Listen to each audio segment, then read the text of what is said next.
నమస్తే. Welcome to Sri media. Puri Jagannatha Swami ఆలయం భారతదేశంలో ఉన్నటువంటి అత్యంత పవిత్ర పుణ్యక్షేత్రాల్లో ఒకటైనదిగా చెప్పబడుతుంది ఆ పూరి జగన్నాథుని ఆలయం. సాక్షాత్తు శ్రీ మహావిష్ణువే జగన్నాథుని రూపంలో కొలువై భక్త కోటిని అనుగ్రహిస్తున్నారని, భక్తుల యొక్క కోరికలను నెరవేరుస్తున్నారు అనేది అక్కడున్న భక్తుల నమ్మకం. జగన్నాథుని ఆశీర్వచన బలంతోనే అక్కడ జరిగే ప్రతి విశేషణ పూజని కూడా ప్రత్యేకంగా చెప్పబడుతుంది. పూరి జగన్నాథుని ఆలయంలో జరిగే పూజలు, కార్యక్రమాలు ప్రతి దాని వెనకాల కూడా ఓ ప్రత్యేకత ఉంటుంది. అలాంటి ప్రత్యేకతలో ఒకటి ఆ జగన్నాథుని ఆలయ శిఖరం పైన ఎగురుతున్నటువంటి ధ్వజం. ప్రతిరోజు కూడా అక్కడ ఉన్న అర్చక స్వాములు 214 అడుగుల ఎత్తులో ఉన్నటువంటి ఆ శిఖరాన్ని చేరి ఆలయ గోపురం పైన ఒక జెండాని కట్టడం జరుగుతుంది. ఇది గాలికి వ్యతిరేక దిశలో ఎగురుతూ ఉంటుంది. ఇది జగన్నాథుని యొక్క అనుగ్రహమని, జగన్నాథుడు ఉన్నాడు అనడానికి నిదర్శనమని అక్కడ ఉన్నటువంటి అర్చక స్వాములు నమ్ముతూ ఉంటారు. అలాంటి విశ్వాసాన్ని ప్రశ్నిస్తూ ఒక సంఘటన జరిగింది. ఒక గద్ద ఎగురుకుంటూ వచ్చి భక్తకోటి అందరూ చూస్తుండగానే ఆ జెండాని ఎగరేసుకొని తీసుకొని వెళ్ళిపోయింది. దీన్ని చూసి అక్కడున్న భక్తులందరూ కూడా ఆశ్చర్యపోయారు. దీంట్లో మరో విశేషం ఏంటి అంటే, అక్కడున్న భక్తులకి కానీ, ఆలయ గోపురానికి కానీ, ఆలయానికి కానీ ఎటువంటి ఇబ్బంది కలిగించకుండా గద్ద వచ్చి జెండాని తీసుకొని వెళ్ళిపోయింది. ఇప్పుడు పూరి పట్టణమే కాదు, ఆ రాష్ట్రమంతా కూడా ఇదే చర్చనీయాంశంగా మారింది. ఇది భగవంతుడి యొక్క అనుగ్రహంగా పరిగణించాలా, లేకపోతే ఇది శాపమా, శకునమా అనే ప్రశ్నలు తలెత్తుతున్నాయి. ఈ సంఘటన జరిగిన వెంటనే తెలుసుకున్నటువంటి అర్చక స్వాములు ఆ జెండా స్థానంలో మరో జెండాని పెట్టడం జరిగింది. ఆలయంలో సంప్రోక్షణ కార్యక్రమాలు, పూజలు, ప్రత్యేక పూజలు, హోమాలని నిర్వహించడం ప్రారంభించారు. అయితే అంతర్గతంగా ఈ సంఘటన వెనకాలన్నటువంటి విశేషం ఏంటి, ఏ రకంగా జరిగింది, ఎందుకు జరిగింది అని అర్చక స్వాములు పురాణ ఇతిహాసాలని, లోపల ఉన్నటువంటి అంశాలని విశ్లేషించడం మొదలుపెట్టారు.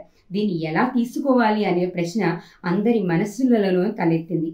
కానీ భక్తులు మాత్రం దీన్ని ఎంతో భక్తితో అభివర్ణిస్తున్నారు. సాక్షాత్తు ఆ గరుడుడే వచ్చి జగన్నాథుని ఆలయాన్ని దర్శించినందుకు ప్రతీకగా ఈ సంఘటన జరిగింది అని భక్తులు నమ్ముతున్నారు. గద్దని ఓ సామాన్యమైనటువంటి పక్షిగా తీసుకోవడానికి వీల్లేదు. మన పురాణాల ప్రకారం గద్ద సాక్షాత్తు గరుడుని రూపం. గరుడు సాక్షాత్తు శ్రీ మహావిష్ణువు యొక్క వాహనంగా చెప్పబడుతుంది. అలాంటి గరుడు జగన్నాథుని దర్శనానికి వచ్చి ఈ జెండాని తీసుకుని వెళ్ళాడని, దీన్ని శుభశకునంగా తీసుకోవాలని కొంతమంది భక్తులు చెప్తున్నారు. కానీ దీని కారణంగా పూరి పట్టణానికి కానీ, ఆ రాష్ట్రానికి కానీ, లోకానికి కానీ ఏమైనా జరగబోతుందా, దీన్ని సంకేతంగా సూచించబోతున్నారా అనే వాదనలు కూడా వినిపిస్తున్నాయి.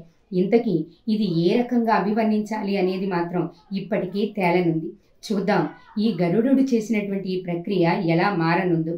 అయితే పూరి పట్టణంలో జరిగేటటువంటి భౌగోళిక మార్పులకు ఇది చిహ్నం అని కొంతమంది వర్ణిస్తుంటే, మరి కొంతమంది దీన్ని శుభశకునంగానే తీసుకోవాలి అని అభివర్ణిస్తున్నారు. ఇది శాపమా, శకునమా అనేదైతే తెలియదు, కానీ సంఘటన మాత్రం ప్రస్తుతానికి చర్చనీయాంశంగా మారింది. ఇది భవిష్యత్ కాలంలో రాబోయేటటువంటి ఉపద్రవాలను సూచిస్తుందా, లేకపోతే భవిష్యత్తులో జరగబోయేటటువంటి శుభ సూచికలను చెప్తుందా? చూద్దాం.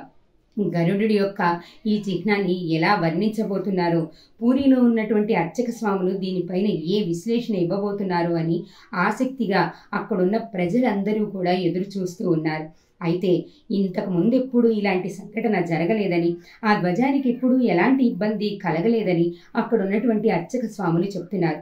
కనుక దీన్ని శుభశకునంగానే తీసుకోవచ్చని కొంతమంది పరిగణిస్తున్నారు. అయినా ఈ మధ్యకాలంలో జగన్నాథుని ఆలయంలో ఇలాంటి విశేషణలు, ప్రత్యేకతలు అరుదుగా చోటు చేసుకుంటూనే ఉన్నాయి. అయితే ఇవన్నీ ఎటువైపుకి దారితీస్తాయి, ఎలాంటి పరిణామాలకి దారితీస్తాయి అనేది మాత్రం ప్రస్తుతానికి చర్చనీయాంశమే. అందరూ కూడా దీన్ని కొంత శుభశకునంగా అభివర్ణిస్తున్నప్పటికీ కొంతమందిలో మాత్రం భయాందోళన రేకెత్తించింది అనడంలో ఎటువంటి సందేహము లేదు. జగన్నాథుని యొక్క అనుగ్రహం మనపైన ఏ విధంగా ఉండబోతుందో భవిష్యత్ కాలమే తెలియజేయాలి.